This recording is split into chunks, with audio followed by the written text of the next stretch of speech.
यवतमाळ जिल्ह्यात उच्च शिक्षण घेणाऱ्या विद्यार्थ्यांसाठी परीक्षा अर्ज करण्यासाठी 30 सप्टेंबरची अंतिम मुदत विद्यापीठाने जाहीर केली। ही तोकडी मुदत ग्रामीण भागातील विद्यार्थ्यांची चांगलीच तारंबळ उडवून गेली। यामुळे सोमवारी महाविद्यालयाच्या बाहेर परीक्षा अर्ज भरण्यासाठी विद्यार्थ्यांच्या रांगा होत्या।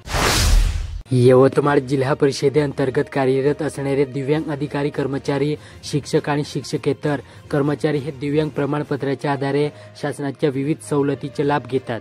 दिव्यांग प्रमाणपत्राच्या वैधतेबाबत तक्रारी आहेत, त्या प्रमाणपत्राची पडताळणीसाठी जिल्हा परिषद सभागृहात सोमवारपासून सुरुवात झाली।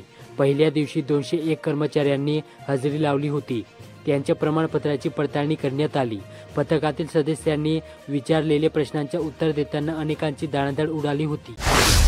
राळेगाव तालुक्यात शेतकऱ्यांच्या विविध प्रश्नांना घेऊन शेतकरी संघटनेच्या वतीने सोमवारी येथील तहसील कार्यालयासमोर धरणे देण्यात आले।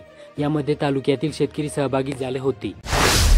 यवतमाळ जिल्ह्यात जवाहरलाल दर्डा एज्युकेशन सोसायटी संचलित यवतमाळ पब्लिक स्कूलच्या माध्यमिक विभागातील विद्यार्थ्यांनी सांस्कृतिक बालनाट्य स्पर्धेत वेशभूषेचा प्रथम पुरस्कार प्राप्त केला। अखिल भारतीय मराठी नाट्य परिषदेच्या वतीने ही स्पर्धा घेण्यात आली। नेर तालुक्यात पावसाने कहर केल्याने शेतकरी चिंताग्रस्त झाला। संतप्त शेतकऱ्यांनी सोमवारी येथील तहसीलदारांना घेराव घातला। त्यांच्या दालनात कोंब फुटलेल्या सोयाबीनच्या शेंगा ठेवल्या। विविध मागण्या यावेळी तहसीलदारांपुढे मांडण्यात आल्या। यामध्ये काँग्रेस, प्रहार जनशक्ती पक्ष, राष्ट्रवादी काँग्रेस, शेतकरी आणि सामाजिक संघटनांचा सहभाग होता। राळेगाव तालुक्यातील वडकीमध्ये विदर्भवाद्यांनी वैदर्भी यांना गुलामीत टाकणाऱ्या नागपूर कराराची होळी केली। यावेळी आंदोलकांनी घोषणाबाजी करत कराराचा निषेध केला। यवतमाळ जिल्ह्यात शासनाकडे वारंवार मागणी करूनही घरकुल मिळाले नाही। त्यामुळे अखेर जाब येथील महिला लाभार्थ्यांनी सोमवारपासून जिल्हा परिषदेसमोर बेमुदत धरणे आंदोलन सुरू केले। यवतमाळ जिल्हाधिकारी कार्यालयाच्या वतीने जिल्ह्यात राबवण्यात येणारे महत्त्वाकांक्षी सर्वोत्तम पोर्टल कृषी महामार्ग या अभिनव योजनांचे लोकार्पण मुख्यमंत्री देवेंद्र फडणवीस यांच्या हस्ते सोमवारी करण्यात आले। आधुनिक तंत्रज्ञानाचा वापर करून नागरिकांना जलद व पारदर्शक सेवा देण्यासाठी हे उपक्रम सुरू करण्यात आले आहेत। वणी तालुक्यात आदिवासी समाजाच्या भविष्याची चिंता करत अनुसूचित जमातीतील एसटी हक्क अबाधित ठेवण्यासाठी आदिवासी समाज बांधवांनी उपविभागीय कार्यालयावर मोर्चा काढला। पांढरकवडा तालुक्यात बंजारा समाजाच्या आदिवासींमध्ये समावेश करण्यात येऊ नये या प्रमुख मागणीसह विविध मागण्यांसाठी आदिवासी बांधवांनी तहसील कार्यालयावर धडक दिली।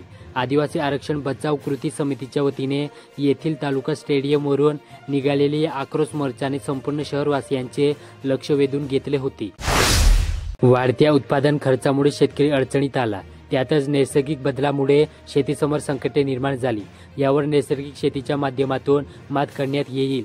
राज्याच्या नैसर्गिक शेती मिशनमध्ये दीनदयाल सेवा प्रतिष्ठानला प्रशिक्षक म्हणून सहभागी करण्यात येईल, असे मुख्यमंत्री देवेंद्र फडणवीस यांनी सांगितले।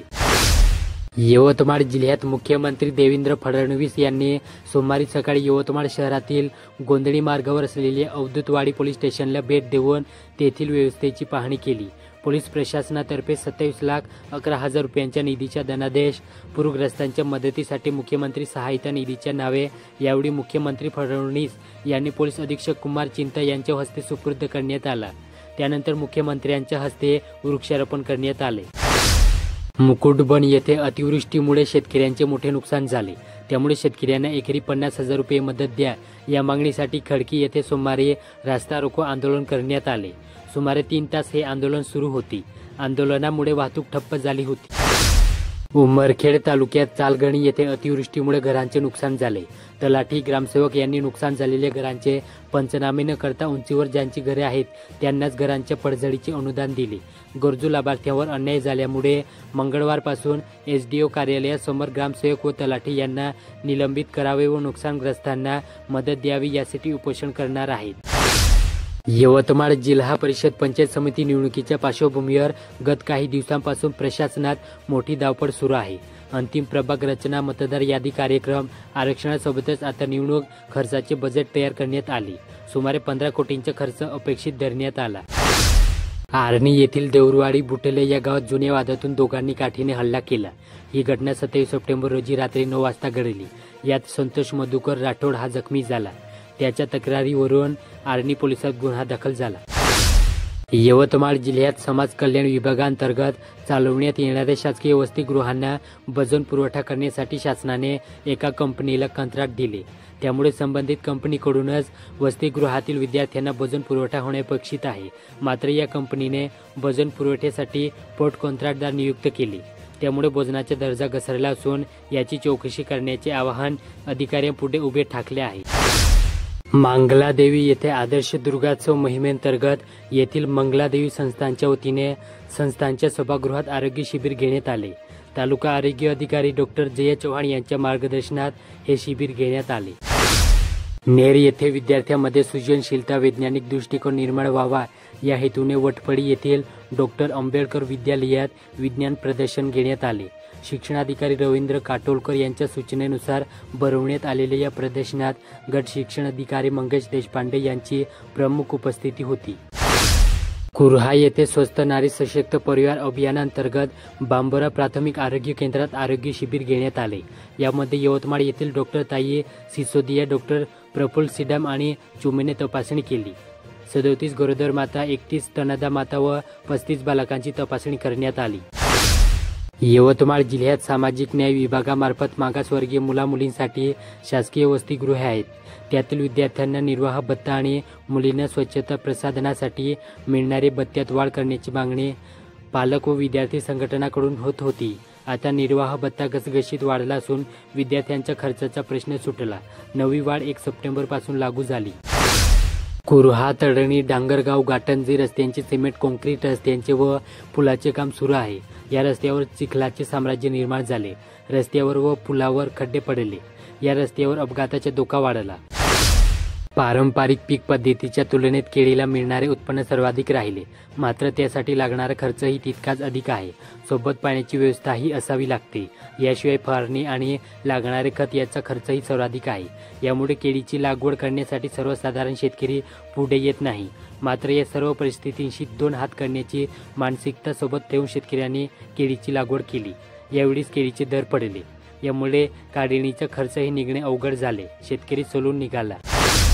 यवतमाळ जिल्ह्यात मुख्यमंत्री देवेंद्र फडणवीस यांच्या यवतमाळ दौऱ्याच्या पार्श्वभूमीवर 29 सप्टेंबरला स्थानबद्ध करण्यात आले. यामुळे संतप्त आंदोलकांनी पुढील काळात तीव्र आंदोलन करण्याचा इशारा दिला.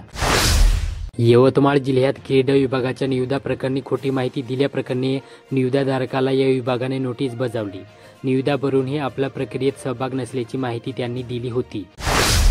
यवतमाळ जिल्ह्यातील शेंबाळ पिंपरी येथील जिल्हा परिषद केंद्र शाळेत इयत्ता 5वीचा वर्ग बंद करण्यात आला. विद्यार्थ्यांचे समायोजन जवळच्या शाळेत करण्याचे पत्र शिक्षणाधिकाऱ्यांनी दिले. त्यामुळे संताप व्यक्त करीत विद्यार्थ्यांसह पालकांनी जिल्हा परिषदेत धडक देत शिक्षण विभागात शाळा भरवली. बोर्णी येथील लोकमान्य टिळक महाविद्यालयामध्ये राष्ट्रीय सेवा योजना विभाग आणि विद्यार्थी विकास विभागाच्या संयुक्त विद्यमाने पंडित दीनदयाल उपाध्याय यांची जयंती साजरी करण्यात आली. अध्यक्षस्थानी प्राचार्य डॉक्टर प्रसाद खानजोडे होते. मारेगाव येथील Vidyaniketan English medium school and junior college of सायन्समध्ये शालेय स्तरावरील विज्ञान प्रदर्शनाचे आयोजन करण्यात आले होते.